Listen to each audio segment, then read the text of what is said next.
కల్కి సినిమాపై కొందరు విషం కక్కుతున్నారు. సినిమాను సినిమాగా చూడాల్సింది పోయి రంధ్రాన్వేషణ చేస్తున్నారు. పురాణాలను కించపరుస్తున్నారని, హిందువుల మనోభావాలు దెబ్బతీస్తున్నారని మండిపడుతున్నారు. ఇక తాజాగా ఓ మాజీ కాంగ్రెస్ నాయకుడు ఏకంగా కల్కి టీంకు లీగల్ నోటీసులు పంపించాడు. ఓ మాజీ కాంగ్రెస్ నాయకుడు ఆచార్య ప్రమోద్ కృష్ణ అకస్మాత్తుగా తెర మీదకు వచ్చి కల్కి టీంకు లీగల్ నోటీసులు పంపించాడు. మీరు పురాణాలను కించపరుస్తున్నారు, మనోభావాలు దెబ్బతీస్తున్నారు, ప్రత్యేకించి కల్కి కృత్రిమ గర్భధారణ ద్వారా పుడతాడు అనే తప్పుడు భావాల్ని ప్రచారం చేస్తున్నారని నోటీసులో పేర్కొన్నాడు. ఏకంగా అమితాబ్ బచ్చన్, ప్రభాస్లను కూడా అందులో చేర్చాడు. వైజయంతి మూవీస్ అధినేత అశ్విని దత్ ఇలాంటి లీగల్ నోటీసులకు బెదిరే మనిషి కాదు. ఇటువంటి నోటీసులకు ఎలా సమాధానం చెప్పాలో ఆయనకు బాగా తెలుసు. ప్రస్తుతం ఆయన ఫోకస్ అంతా కల్కి ఓటీటీ రిలీజ్ పైన, అలాగే సీక్వెల్ పైన ఉంది.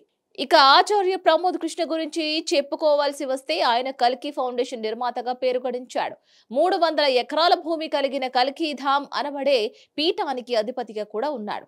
2014లో సంబాల్ నుంచి, 19లో లక్నో నుంచి పోటీ చేసి ఓడిపోయాడు.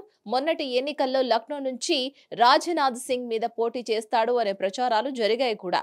ఇక చివరి నిమిషంలో వేరే వారికి అవకాశం కల్పించారు. కాంగ్రెస్ నాయకుడే కానీ అయోధ్య ప్రాణ ప్రతిష్టకు హాజరు కారాదు అనే కాంగ్రెస్ హైకమాండ్ నిర్ణయాన్ని వ్యతిరేకించి పలు వ్యాఖ్యలు చేశాడు. ఇక దానితో ఆగ్రహించిన సదరు హైకమాండ్ ఈయన్ని పార్టీ నుంచి బహిష్కరించింది. భావ వ్యక్తీకరణ స్వేచ్ఛ ఉంది కదా అని మెజారిటీ హిందూ మతస్థుల్ని, మనోభావాల్ని దెబ్బతీయడం నేరమే అవుతోంది.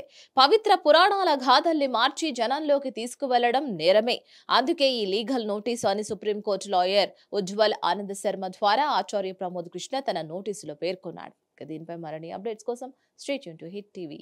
హిట్ టీవీ యాప్ ని డౌన్లోడ్ చేసుకోండి. ఇందులో short news, live news, entertainment movies అన్ని అవైలబుల్ గా ఉన్నాయి. Please download Hit TV app. Hit TV app hit TV app ని ఫ్రీగా డౌన్లోడ్ చేసుకోండి.